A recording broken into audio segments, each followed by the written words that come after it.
Okay, Brahms's Second Symphony, what I think is Brahms's most joyful symphony in so many ways. I could be here for 4 days, just continually talking about Brahms's Second Symphony. But I'm going to keep it simple and touch on some of the things that we can really listen for in all of the movements. So the first movement, I think, is kind of, in a lot of ways, the epitome of, Beethoven came up with the idea, not the idea, but a lot of people say that his Third Symphony was kind of the beginning of the Romantic era, right? We did the Third Symphony last season with the Richfield Symphony. And that I do believe that that's true. He kind of set up this idea of a narrative, in Romanticism that's really integral to what it means to be romantic. This idea of a journey, just like we saw in the violin concerto, this kind of humanistic journey using the music to kind of accomplish that.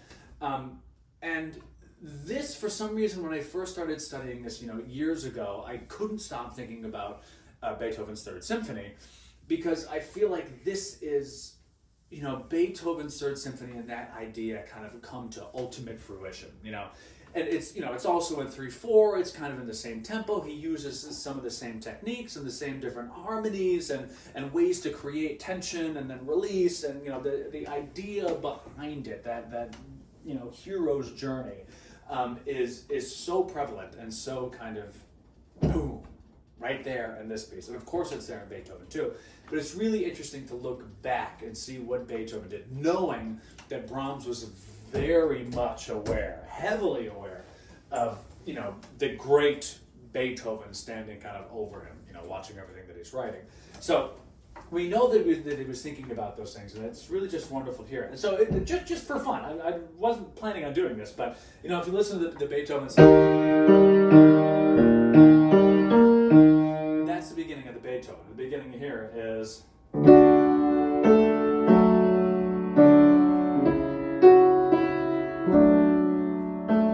It's kind of similar now that you mention it. I mean, there's a big difference in key. But it's really interesting. And as I said, kind of what they're out to accomplish, I think, is very similar as well. But anyway, to the music.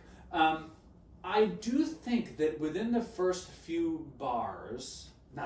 maybe the first 5 phrases, Brahms really kind of shows us all of the material that he's going to be working with. There's a couple exceptions, but he, like Beethoven, was somebody who could take something very simple, like that, or even just that idea of a half step, and expand it into an entire symphony. And so that's what we can listen for, and I'll show you a couple of different examples of how he does that. So it starts. That's one thing. That's one motive, and then this is another one, also a melody, but.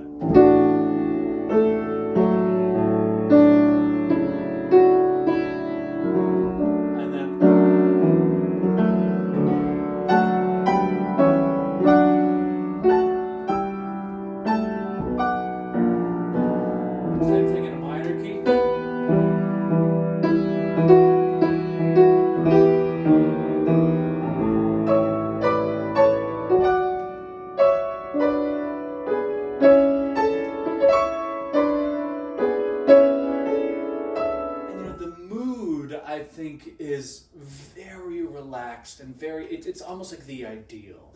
It's like Eden almost. It's this world of just calm and goodness. And sure, there's some moments of kind of darkness, but Brahms has this wonderful knack of being able to make minor chords almost feel joyful. So this to me is kind of, especially when it's a D major.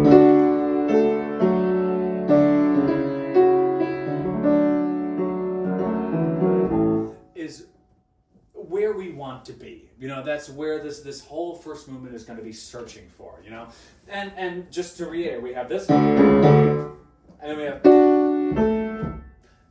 that's really it. We can kind of say that moment too, but really that's just the opposite of, right? So it's all kind of the same thing, and we have those two motives. that are going to be used throughout the entirety of this first movement to kind of propel the narrative along. And if we're moving on just a little bit, we get this really, really gorgeous, I don't even know if I would call it a melody, but thing in the violins and the first violins and violas.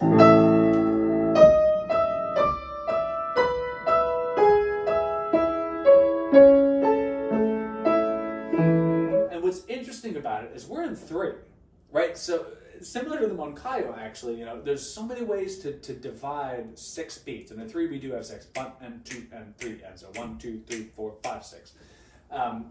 And Beethoven did this, and he's doing it here. But instead, we can go 1 and 2, 3, 1, 2, 3. But we can also go 1, 2, 3, 1, 2, 3, 1, 2. And he really takes advantage of that to kind of make us feel, well, wait, where's the beat? What are we in again? And he does it throughout the whole thing, and he starts right here. So we're going 3, 1, 2, 3, 1, 2, 3, 1, 2, 3, 1, 2, 3, 1, 2, 3, 1, 2, 3, 1, 2, 3, etc. But if we just kind of heard that out of context, we'd probably hear it as 3, 1, 2, 3, 1, 2, sorry, 1, 2, 1, 2, 1, 2, 1, 2, 1, 2, 1, 2, 1. Right? We would feel it in 2 instead of in 3. And that's exactly what he's trying to accomplish here. It's just like, whoa, what's happening? And then even later, we're still in 3. Let's do it. He goes, right? So that's a little bit of a harder one. 2, 3, 1, 2, 1, 2, 3, 1, 2, 3. Yeah, again, it's just a different way to kind of create this. Where's the meter? Where's the beat? And all these things, and it's a way that Beethoven kind of really perfected it. But it is kind of innate in Western classical music as well. That the more you kind of affect the rhythm in a way that through syncopation or hemiola or all these things, the more it's going to affect the listener and kind of create this kind of tension, and it really wants to be released. And so he's using that all to his advantage already at the beginning. And then when we finally started getting into it,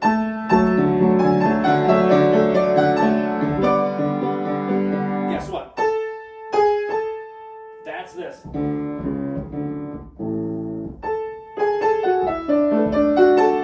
The rest is just an arpeggio, right? But that's what we're looking for. Again, he uses it again, and down here. And then he keeps on using this, and then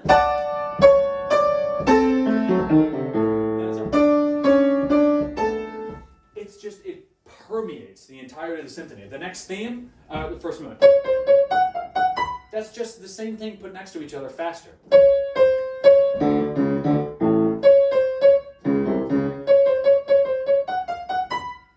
Same thing, right?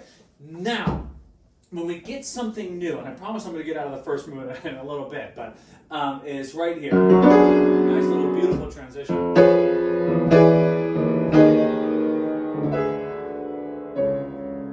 Is with our second theme, which you might recognize. It's so beautiful.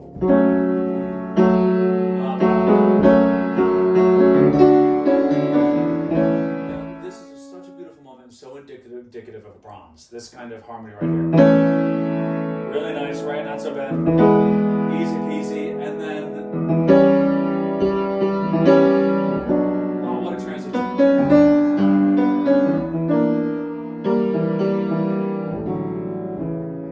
It's just gut-wrenching. Just gut-wrenching. And throughout this whole thing, he's using this G minor chord against the D major. It adds this flavor that is so I think unique to Brahms in the way that he uses it. He also goes like this, that, and then he'll go here, which is a little bit more common, and then but it's just that melody. See if I can play it, less broken up.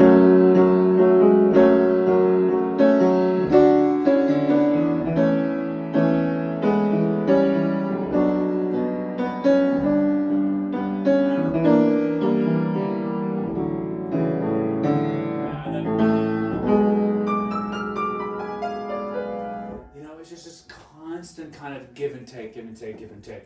So he's using all of these things. And there's only one more example that I want to give out of this movement, because it's a really, really important one. And one that I remember racking my brain when I was a young conductor, trying to figure out how to conduct. But just for an exercise, let's listen to a little bit and see where we think beat 1 is.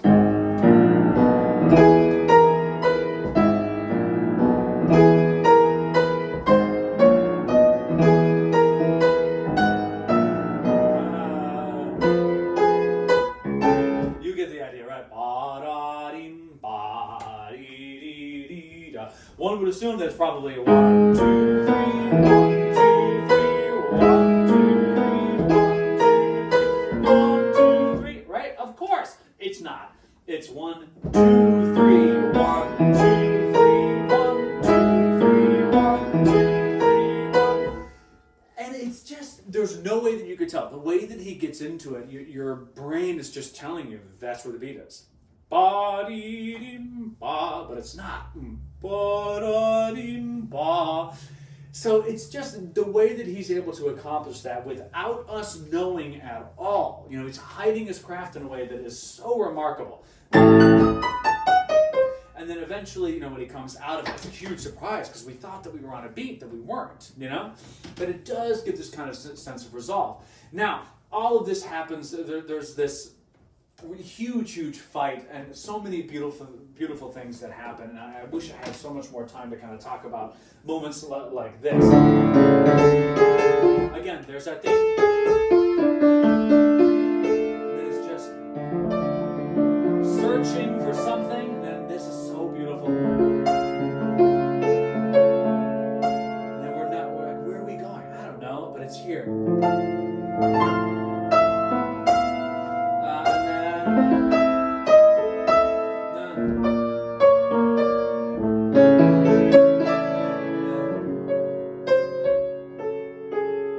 Still there.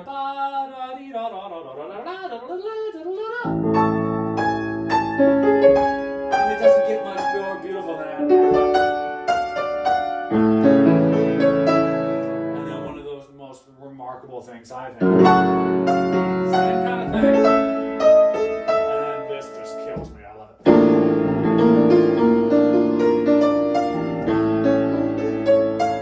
And then we have this. Sorry. Which is the, oh, and then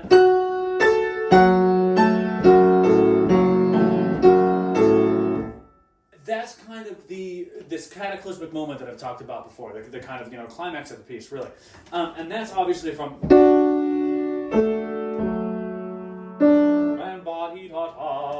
that's just a little excerpt from that.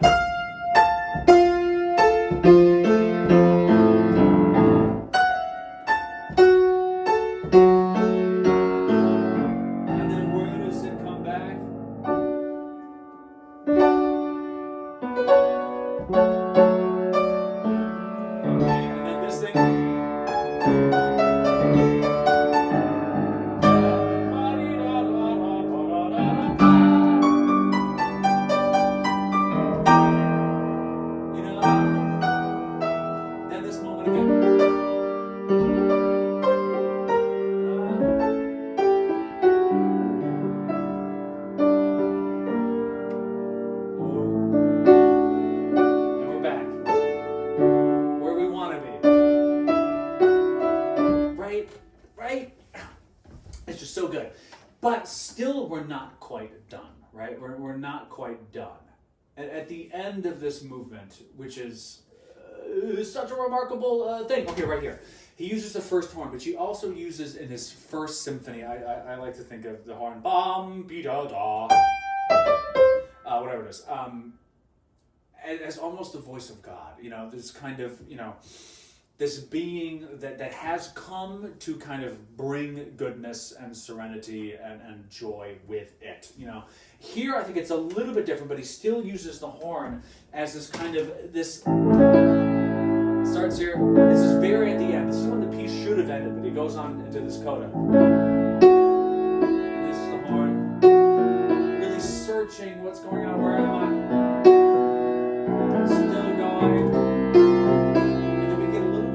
But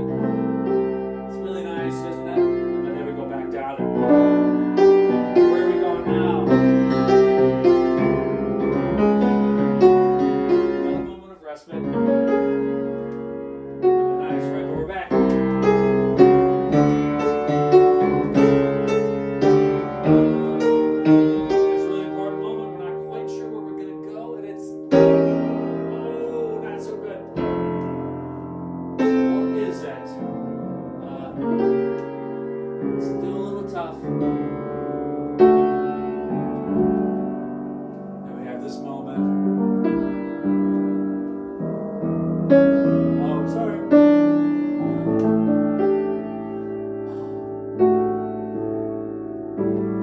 He finds it, and it's this. The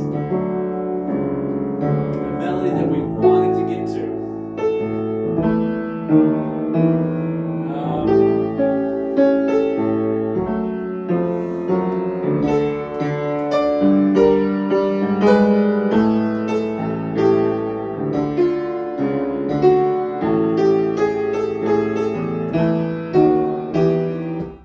I could play it all day, but that single voice is just almost, I mean, you could expand that idea, that single voice just struggling to find something, and then they find it, you know, and it doesn't end in this kind of thing. It ends in this very kind of simple.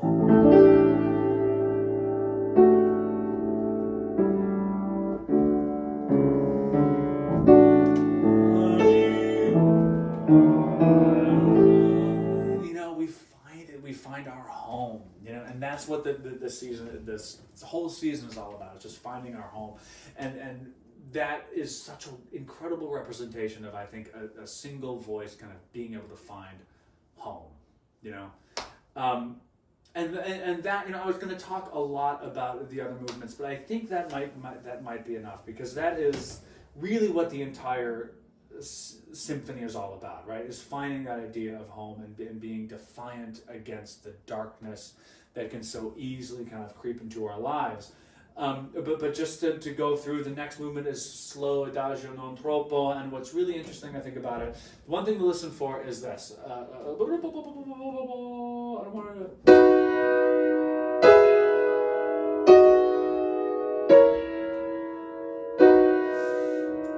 Which is, again, that's kind of representative of this, of home, you know, and it comes back in minor in a really terrible way, and then it comes back in major in a really kind of solid way. So again, it's this idea, but he's, what's really cool about this, just super briefly, maybe, is that he's really able to take, like, that's really an interesting harmony right there. Like, what are you gonna do with that? What? Right, and then this is where that little chorale thing comes in, accompanied by the cello. It's just ornamenting. Oh, sorry about that.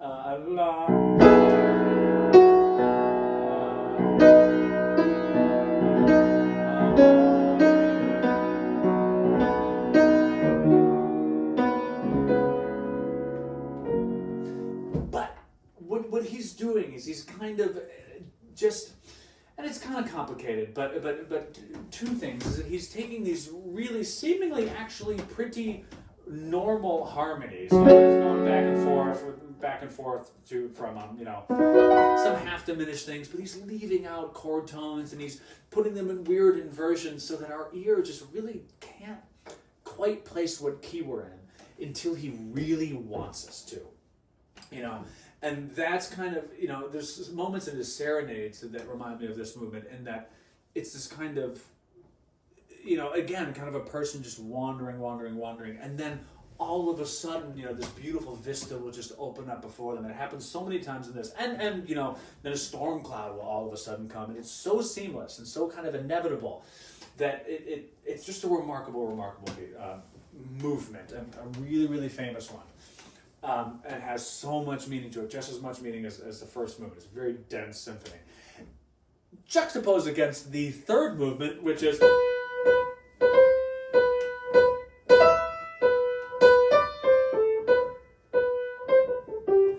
almost like very folky, very fun. You know, it kind of gives us this break from, you know, deep profundity and kind of internal strife and all that stuff. But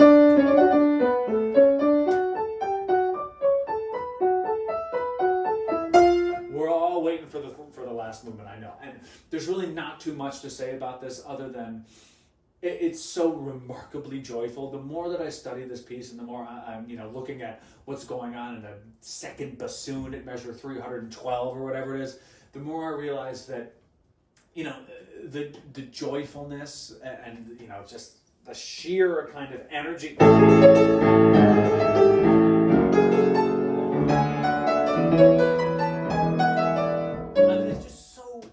Remarkably joyful, but it's not just confined to, you know, the first violins and the trumpets and all these things, but it's even the second bassoon has these lines that are just so saturated with positive energy that it's just remarkable. And you know, another one of my absolute favorite melodies in the history of the universe is this one.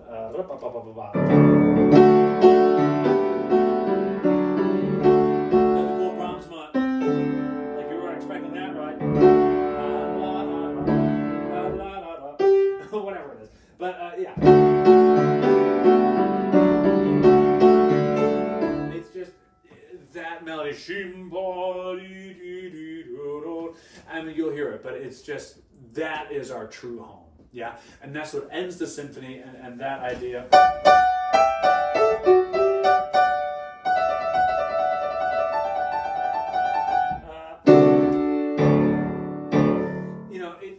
It's Brahms. You know, it's Brahms, and you know, I remember one of my very, very, very first conducting teacher. You know, he would talk about Beethoven, he would talk about Sibelius, he would talk about Mozart, he would talk about Bruckner, and he would talk about Brahms.